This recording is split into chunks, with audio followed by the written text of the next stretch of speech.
జనమంటే ఆయనకి ఎనలేని ప్రేమ, సేవ ఒకటి ఆయన ముందున్న మార్గం. విశ్వ హిందూ ధర్మ పరిరక్షణ ఆయన కర్తవ్యం. ఆయనే కంబాల శ్రీనివాసరావు గారు. Hi hello, welcome to Suman TV. నేను మీ రోషన్. సో ప్రస్తుతం నేను తిరుపతిలో తిరుచానూరు నుంచి అలిపిరి వెళ్ళే ఈ ఫ్లైఓవర్ అందరికీ తెలిసే ఉంటుంది. ఎవరు తిరుపతికి వచ్చినా కానీ కింద నుంచి వెళ్ళే ప్రతి ప్రయాణికుడు, ప్రతి భక్తులు కూడా ఇంత అద్భుతంగా ఒక ఫ్లైఓవర్ను నిర్మించారు, చాలా బ్యూటిఫుల్గా ఉంది అని ఆ కింద ఆ నామాలు, ఆ జపాలన్నీ చదువుకుంటూ వెళ్తాం. కానీ ఇదే ఫ్లైఓవర్ మీద ఇప్పటికీ ఇది స్టార్ట్ అయిన దగ్గర నుంచి దాదాపు 50 పైగా యాక్సిడెంట్లు అయినాయి అని చెప్పేసి ఒక రిపోర్ట్ కూడా ఉంది. కానీ ఎందుకు అవుతున్నాయి, ఎక్కడ తప్పిదం ఉంది అనే దాని మీద కూడా కొంత ఎవరైనా కానీ ఆలోచించాలి. ఎందుకంటే రీసెంట్గా చూసుకుంటే మా రిపోర్టర్ ఉమా కూడా ఇక్కడికి వచ్చి ఒక స్టోరీ చేశారు. నాకు చాలా మనసు కలిసి వేసింది. నేను కాల్ చేసి ఇమీడియట్గా అడగగానే చాలా యాక్సిడెంట్లు అవుతున్నాయి అన్న, ఇక్కడ టర్నింగ్ అక్కడ గరుడ వారధి ఎక్కిన తర్వాత ఇంతవరకు స్పీడ్ వస్తున్నారు, ఈ కొంచెం టర్నింగ్ అనేది కొంచెం తెలుసుకోలేక ఆటోమేటిక్గా బైకులు వాళ్ళు, కార్లు వాళ్ళకి యాక్సిడెంట్లు అవుతున్నాయి. మొన్న ఒక యాక్సిడెంట్ కూడా బైక్ ఇక్కడ గుద్దితే ఒక పర్సన్ వెళ్ళి పాపం కిందకి వెళ్ళి పడి చనిపోయాడు, ఒక పర్సన్ ఇక్కడే చనిపోయాడు అనమాట. సో నిజంగా ఇదే విషయం మీద, ఎందుకంటే భానుప్రకాష్ రెడ్డి గారు దాదాపు 25 సంవత్సరాల నుంచి బీజేపీ సీనియర్ నాయకులు, ప్రస్తుత టీటీడీ బోర్డు మెంబర్.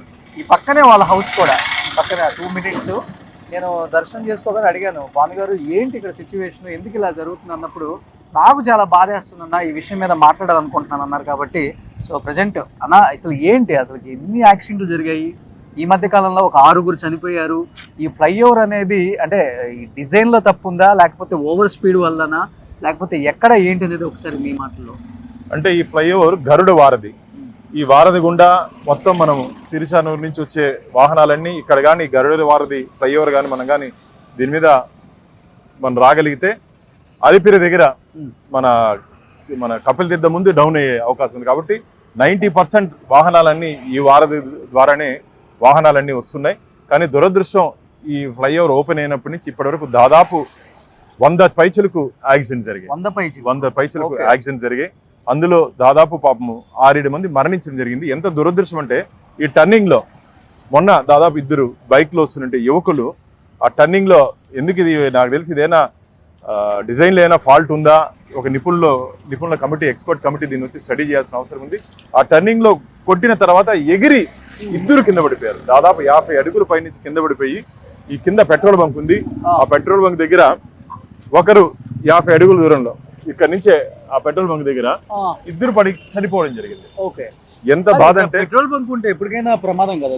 అందుకని ఎక్స్పర్ట్ కమిటీ ఓకే, కార్ అనేది వెళ్ళి పడినప్పుడు డెఫినెట్ గా ఫైర్ అనేది ఏదైనా స్టార్ట్ అయితే పెట్రోల్ బంక్ అంటే చాలా ఇబ్బంది. ఇక్కడ నివసించే వాళ్ళు కూడా ఉన్నారు కొంతమంది, అది చాలా ప్రమాదము. అందుకనే దీని మీద ఒక ఎక్స్పర్ట్ కమిటీతో మాట్లాడాను. వారు బెంగళూరులో కేస్ స్టడీ, మొగలి ఘాట్ రోడ్ కూడా యాక్సిడెంట్ ప్రోజోన్, దాన్ని వాళ్ళు స్టడీ చేశారు. ఏ విధంగా నివారించాలి, ఏ విధంగా ఈ ప్రయాణికుల్ని భద్రత కల్పించాలని చెప్పి ముఖ్య ఉద్దేశంతో నేను మాట్లాడాను. మీ దృష్టికి కూడా ఇలాంటి సోషల్ ప్రాబ్లమ్స్ మీ దృష్టిలో పెడితే ఖచ్చితంగా దాని పరిష్కారం దొరుకుతుందని చెప్పి ఒక ఆశతో మీ దృష్టికి కూడా నేను తీసుకురావడం జరిగింది. ఈ యాక్సిడెంట్స్ అయిన తర్వాత ఈ మధ్య కాలంలో ఇవన్నీ పోలీసులు ఇవన్నీ పెట్టే ఈ సేఫ్టీ మెజర్స్ తీసుకురావడం జరిగింది. కానీ ఇది కూడా సరిపోదు ప్రస్తుతానికి. ఇంకా మీరైతే గచ్చిబౌలిలో గతంలో జరిగిన యాక్సిడెంట్ ని దృష్టిలో పెట్టుకొని ఒక సేఫ్టీ మెజర్స్ దీనికి ఇంకా పైన పెంచాలి, హైట్ పెంచి ఏ విధంగా దీన్ని వాహనదారులు ఢీకొన్నా సరే వారికి భద్రత ఉండే దిశగా మనం ప్రయత్నం చేయాలి. నేను ముఖ్యంగా సుమన్ టీవీ ద్వారా వాహనదారులకు ఒకటే కోరుకుంటున్నా, దయచేసి వేగం వద్దు, ప్రాణం ముద్దు. వేగంగా వెళ్ళి స్టంట్లు చేస్తూ స్పీడ్కి వెళ్తూ మీ జీవితాలని పోగొట్టుకోవద్దండి. భగవంతుడి ఇచ్చినట్టు అమూల్యమైన జీవితం, క్షణకాలం ఆవేశంతో మనం రైడ్ చేస్తే దాన్ని ఫలితం మన మీద ఆధారపడినట్టు. ఇక్కడ కూడా మనకు కనిపిస్తుంది క్లియర్ గా, ప్రమాదకరమైన మలుపు ఉన్నది, నెమ్మదిగా వెళ్ళండి అని కూడా, dangerous go ahead, go slow అని కూడా పెట్టారు హెచ్చరిక. బట్ ఇవి మొన్న జరిగిన తర్వాత ఇవన్నీ తీసుకురావాలి. దీనికన్నా కొంచెం హైట్ లేపాలి. మొత్తం అక్కడి నుంచి ఆ కర్వ్ వరకు లేపితే కూడా చిన్న జరిగినా కానీ ఇక్కడ పట్టము ఏదో జరుగుతుంది. యాక్చువల్గా మీరు ఒకసారి గమనించవచ్చు, ఫ్లైఓవర్ గరుడ వారధి ఎక్కిన దగ్గర నుంచి ఒకటే లైన్ ఉంది. మాక్సిమం ఎక్కిన వాళ్ళు ప్రతి ఒక్కరు కూడా 60 మీద 70 మీద 80 మీద స్పీడ్ ఉంటారు కాబట్టి ఇక్కడికి వచ్చేసరికి ఈ కరువు అర్థం కాక ఈ కరువు తిప్పుకోలేక దీనికి రాసుకుంటా వెళ్ళిపోయి యాక్సిడెంట్ జరుగుతుంది. మీరు ఒకసారి చూడొచ్చు క్లియర్గా ఈ కరువు అనేది. సో ఈ కరువు చూడండి ఎలా వచ్చిందో, ఇలా వచ్చింది అనమాట. ఈ కరువు వల్ల ఈ యాక్సిడెంట్ జరుగుతున్నాయి. యాక్చువల్లీ మొన్న స్పాట్లో పడిన రోజు కూడా వాళ్ళిద్దరు ఇక్కడే ఉన్నారు. కొంచెం వాళ్ళతో కూడా మాట్లాడదాం ప్లీజ్. సో ఇవన్నీ ఇప్పుడు వేసారన్నా? ఇవన్నీ ఇప్పుడు పోలీసులు జాగ్రత్తలు తీసుకున్నారు. కానీ ఒకటి, ప్రాణాలు పోయినాక జాగ్రత్తలు తీసుకునే కన్నా ప్రాణం పోకముందు జాగ్రత్తలు తీసుకుంటే బాగుంటుంది. ఖచ్చితంగా మీరు గమనితో ఆ రోజు బైక్ చూడండి ఒకసారి ఎంత వేగంగా వచ్చిందో బైక్, మీకు క్లియర్ గా అర్థమవుతుంది. అంటే ఇక్కడ నుంచి రాసుకొని ఎంత దూరం వెళ్ళిపోయాడు చూడండి. బుల్లెట్ అది? Bullet same spot. నాకు తెలిసి ఒక సిఆర్పిఎఫ్ సిఏ కూడా చనిపోయాడు అనుకుంటా ఈ ఫ్లైఓవర్ పైన. ఒక సిఏ స్థాయి అధికారి కూడా చనిపోయారు. ఒకసారి మీరు లైన్ చూడొచ్చు ఎంత స్పీడ్ గా వచ్చి అక్కడి నుంచి స్పాట్, మొన్న జరిగిన స్పాట్ ఇది ఆల్మోస్ట్ ఒక 100 మీటర్స్ ఉంటుందా? ఓ బుల్లెట్ ఇదా? ఓ ఇది కూడా తాకి ఇలాంటి ఒక పోల్ ఉంది, పోల్ కూడా ఇరిగిపోయింది స్పాట్. అక్కడ మన పూజ చేశారు దీనికి, ఇలాంటి యాక్సిడెంట్లు జరుగుతున్నాయని. సో మీరు చూడొచ్చు టెంపుల్ ఒకటి ఉంది ఇక్కడ, ఎప్పుడు రద్దీగానే ఉంటుంది, భక్తులు వచ్చిపోతూ ఉంటారు. వినాయక స్వామి టెంపుల్ ఉంది. ఆ పక్కన చూడండి భారత్ పెట్రోల్ పంప్ ఉంది. ఎప్పుడు రద్దీగా ఉండే ఒక సర్కిల్ క్లియర్ గా అర్థమవుతుంది. సో ఇక్కడ నుంచి వెళ్ళి అక్కడ పడ్డాడు. ఇక్కడ మొన్న దాదాపు 10 రోజుల ముందు ఇక్కడ చనిపోయారు బ్లడ్ మార్క్స్. సో ఇంకా బ్లడ్ మార్క్స్ కూడా పోలేదు చూడండి మొన్న చనిపోయిన వ్యక్తిది. ఇక్కడ ఇదే స్పాటా? ఇదే స్పాట్. మీరున్నారు స్పాట్ లో?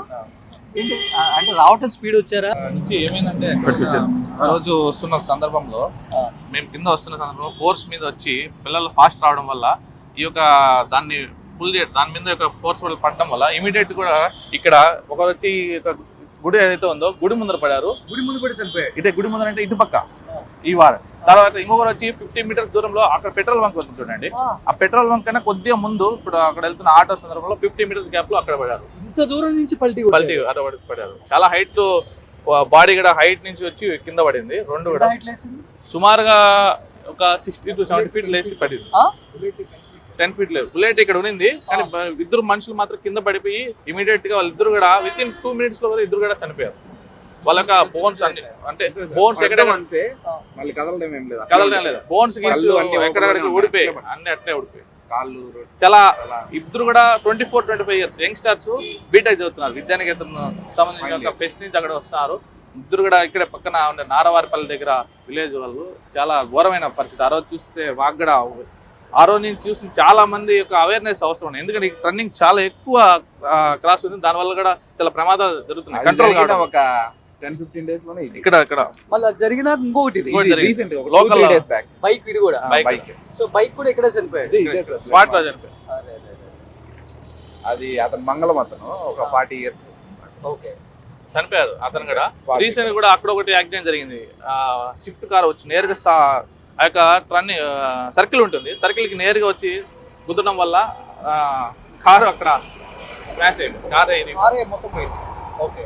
కానీ ఇక్కడ పెట్రోల్ బంక్ ఉంది కదా మన, ఎట్లా ఏంటి అక్కడ? మరి ఇప్పుడు మనుషులు అక్కడ వెళ్ళి పడ్డారు కాబట్టి ప్రాబ్లం లేదు. బైక్ తో సహా కార్ తో సహా వెళ్ళిపెట్టే సిచ్యువేషన్. అందుకనే దీని మీద ఎక్స్పర్ట్ కమిటీ మన ఎస్పీ గారు కూడా వచ్చి ఇన్స్పెక్ట్ చేస్తారు వ్యక్తిగతంగా. భవిష్యత్తులో దీన్ని నివారించడానికి ఏ విధంగా జాగ్రత్తలు తీసుకోవాలో ఆ విధంగా జాగ్రత్తలు తీసుకుంటామని చెప్పడం జరిగింది. మనం ఎన్ని జాగ్రత్తలు తీసుకున్నా నేను ఒకటే చెప్తున్నా వాహనదారులకి, దయచేసి మనం మీ ప్రాణాలు పోగొట్టుకోవద్దండి. క్షణకాలం ఆవేశంతో స్పీడ్ థ్రిల్స్ బట్ కిల్స్ అని చాలా చోట చదివాం మనం. Speed thrills but kills. వేగం వద్దు, ప్రాణం వద్దు. అది గుర్తు పెట్టుకోవాలి. మన మీద ఆధారపడి మన కుటుంబాలు ఉన్నాయి. దాన్ని దృష్టిలో పెట్టుకొని మీరు నిదానంగా రండి. ఈ ఫ్లైఓవర్ ఇది రేసింగ్ ట్రాక్ కాదు, రేసుల కోసం వేసింది కాదు. ఇది ప్రయాణాలు చేసే దానికోసం వేసిన ట్రాక్. కాబట్టి ఎక్కడ ఏ విధంగా ప్రయాణించాలో ఆ విధంగా ప్రయాణించాలి. కాబట్టి హెల్మెట్లు కంపల్సరీగా ధరించాలి. సేఫ్టీ మెజర్స్ తీసుకోవాలి. పోలీస్ అధికారులు ఇచ్చినటువంటి సలహా సూచనలు ఖచ్చితంగా పాటించే తప్ప ఈ బ్రిడ్జ్ మీద భవిష్యత్తులో మనం ఇలాంటి ఘటనలు పునరావృతం కాకుండా ఏ విధంగా అరికట్టాలో ఆ విధంగా పోలీస్ అధికారులు ఇచ్చిన సలహాలు సూచనలు తీసుకొని ఆ విధంగా ప్రయాణికులు ఖచ్చితంగా దాన్ని ఫాలో అవ్వాలి. ఇప్పుడు మనం ఉన్నప్పుడు కూడా వేగంగా పోతున్నాయి బండ్లు. ఎందుకు అంత ఆవేశం? చాలా స్పీడ్, కార్లు కూడా స్పీడ్. ఎందుకు అంత ఆవేశము? స్పీడ్ లిమిట్ ఇక్కడ నుండి స్పీడ్ లిమిట్ 40 ఇచ్చింది పోలీస్. ఆ 40 60 మీరు ఫాలో అవ్వాలి. మీరు 60 80 100లో పోతే ఎదురుకు వచ్చిన వాళ్ళకి ప్రాబ్లము, పక్కన ఉన్న వాళ్ళకి కూడా ప్రాబ్లం. కాబట్టి దీని అన్నింటినీ దయచేసి వాహనదారులు మీరు దృష్టిలో పెట్టుకొని మీరు వాహనాలు నడిపేటప్పుడు జాగ్రత్తగా నడపండి అని చెప్పి నేను వారిని కోరుకుంటున్నాను. కానీ నిన్న పూజ కూడా చేసేసారంటే చూడండి. బట్ ఈ మధ్య కాలంలో చూస్తుంటే బస్సు యాక్సిడెంట్లు కూడా ఎక్కువైపోయాయి. సో కర్నూలు కావచ్చు, నిన్న చేవెళ్ళలో కావచ్చు, మళ్ళీ అంటే రకరకాలుగా ఈ బస్సులు ఈ మధ్య యాక్సిడెంట్లు చూస్తుంటే నిన్న ఒకే ఇంటికి సంబంధించిన 2 అమ్మాయిలు కూడా చనిపోయింది. చాలా చాలా బాధాకరంగా ఉంది. అంటే బస్సుని పూర్తిగా పర్ఫెక్ట్గా ఉంటేనే రోడ్డు మీద వదిలే రోజులు నిజంగా కొంతమంది మర్చిపోతున్నారు. టెక్నికల్గా కూడా ఫిట్నెస్ చూడలేదు. ఎంత బాధ అంటే దాదాపు ఒక వారం ముందు ఒక స్లీపర్ కోచ్లో దాదాపు 21 మంది బస్సు అంటుకొని చనిపోవడం జరిగింది. అలాగే నిన్న మన తెలంగాణలో దాని ఏమంటారు గుళ్ళ లారీ వచ్చి కొట్టిన కారణంగా దాదాపు 19 మంది చనిపోయారు. ఫిట్నెస్ ముఖ్యంగా ఫిట్నెస్ చూసుకోవాల్సిన బాధ్యత ఆర్టీఓ అధికారుల మీద ఉంది. ఫిట్నెస్ బాగుంటే తప్ప రోడ్ల మీద రాకూడదు. వీరు కూడా వాహనాలు ట్రావెల్స్ యాజమాన్యులు కూడా దయచేసి వ్యాపార దృక్పథంతో ఆదాయం కోసం కాకుండా ప్రజల ప్రాణాల కోసం పనిచేయాలి. మీరు ఫిట్నెస్ లేకపోతే ఎక్కించొద్దండి. డ్రైవర్లు పర్ఫెక్ట్ లేకుండా వాళ్ళకి డ్రైవింగ్ ఇయ్యొద్దండి. ఇవన్నీ మీరు కానీ పాటిస్తే 50% మనం నివారించే అవకాశం ఉంది. కాబట్టి ప్రభుత్వం కూడా దీని మీద ప్రత్యేక దృష్టి పెట్టింది. యాక్సిడెంట్లు నివారించేదానికి ఏ విధంగా నివారించాలని చెప్పి లోకేష్ బాబు గారు కూడా నిన్న మాట్లాడడం జరిగింది. భవిష్యత్తులో జరగకుండా ఈ సేఫ్టీ మెజర్స్ ఏ విధంగా తీసుకోవాలి, ఈ బస్సుల్లో సపోజ్ స్లీపర్ బస్సులో యాక్సిడెంట్ జరిగింది, ఫైర్ సేఫ్టీ మెజర్స్ తీసుకున్నారా, ఒకవేళ ఉంటే ఏ విధంగా వారికి జాగ్రత్త ముందే కానీ దాంట్లో కానీ ఏదైనా ఉండింటే వారికి బ్రతికుండే అవకాశం ఉంది.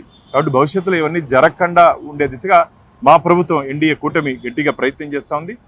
ప్రజలకు కొంచెం శ్రద్ధ పెట్టాలన్న మీరు దీని మీద నేను హైట్ ఏదన్నా ఇంతకన్నా హైట్ ఏమన్నా రాగలిగితే బెస్ట్. అవును, మేము గచ్చిబౌలిలో ఫ్లైఓవర్ స్టార్ట్ చేసిన రోజే కారు వెళ్ళి పడ్డది కింద. పాపం తల్లి కూతురు కారు మీద పడిపోయి చనిపోయారు. మేము అందుకనే చాలా హైట్ లేపారు మా అక్కడ. మొగలి ఘాట్ రోడ్ మీకు పలంనేరు దగ్గర బెంగళూరుకి వెళ్ళేటప్పుడు మొగలి ఘాట్ రోడ్ ఉంది. ఇక్కడ విపరీతమైన యాక్సిడెంట్, నెలకి 10-15 మంది జరిపేవాళ్ళు. అలాంటి ఘాట్ రోడ్ లో ఒక ఎక్స్పర్ట్ కమిటీని పిలిచి దాని మీద విచారణ చేయడం జరిగింది. ఆ ఎక్స్పర్ట్ కమిటీని నేను ఇన్వైట్ చేశాను తిరుపతికి. అంటే ఇది సిటీ, తిరుపతి సిటీ అన్ని నివసించే ప్రాంతం ఇదంతా కూడా. అందుకనే వారు కూడా దాదాపు 1 వారం 10 రోజులు వస్తా ఉన్నారు. వారితో కలిసి పోలీసు అధికారులతో సంయుక్తంగా దీన్ని ఇన్స్పెక్ట్ చేసి ఎక్కడ ఇప్పటికి తాత్కాలికంగా జాగ్రత్తలు తీసుకున్నారు. ఇంకా జాగ్రత్తలు తీసుకొని ఒక్క ప్రాణం కూడా పోకుండా ఏ విధంగా జాగ్రత్తలు తీసుకోవాలో ఆ విధంగా మేము జాగ్రత్తలు తీసుకుందానికి మేము సిద్ధంగా ఉన్నాం. సో తిరుపతి మా రిపోర్టర్ ఉమా మంచి మంచి అవేర్నెస్ కార్యక్రమాలు చేస్తూ ఎప్పటికప్పుడు మాకు కూడా కొన్ని తెలియని విషయాలు కూడా తెలియజేస్తున్నాడు. ఉమా స్పాట్కి వచ్చి చేయగానే నేను ఇమ్మీడియట్గా అనుకున్నాను, ఏంటి ఇక్కడ ఇన్ని యాక్సిడెంట్లు జరుగుతున్నాయి, నేను వెళ్ళినప్పుడు ఒకసారి చూడాలి, కవర్ చేయాలనుకున్నాను. ఇది ఒక్కటే కాదు, ఇంకా చాలా అవేర్నెస్ తిరుపతి చిత్తూరు జిల్లాలో ఎన్నో అవేర్నెస్ కార్యక్రమాలు ఉమా ద్వారా చాలా మందికి ప్రపంచానికి తెలుస్తుంది. సో అదే కంటిన్యూ చేయమా. Thank you so much. And దీని మీద కొంచెం శ్రద్ధ పెట్టాలి గవర్నమెంట్స్, అదే మనస్ఫూర్తిగా కోరుకుంటున్నాము. మళ్ళీ ఇలాంటి సంఘటనలు జరగకూడదు. ఎందుకంటే కింద పూర్తిగా నివసించే ప్రాంతాలు, పెట్రోల్ బంక్ ఉంది, లేకపోతే టెంపుల్స్ ఉన్నాయి, చుట్టుపక్కల అంతా కూడా నివసించే చాలామంది జనాభా, క్రౌడ్, సర్కిల్ ఇవన్నీ ఉన్నాయి. కాబట్టి ఈ సర్కిల్ని ఇంకో కొంచెం హైట్ అన్నా లేపి సేఫ్టీ మెజర్మెంట్స్ తీసుకోవాలని మనస్ఫూర్తిగా కోరుకుంటున్నాను. ఎన్డీఏ కూటమిని అండ్ టీడీపీ గవర్నమెంట్ని ముఖ్యంగా అండ్ లోకల్ ఎంపీ గారిని, ఎమ్మెల్యే గారిని సో మనస్ఫూర్తిగా కోరుకుంటున్నామండి. So thank you so much Bhanu Prakash గారు. సుమన్ టీవీలో మీ పర్సనల్ అండ్ బిజినెస్ ప్రమోషన్స్ కోసం కింది నెంబర్కి కాంటాక్ట్ చేయండి.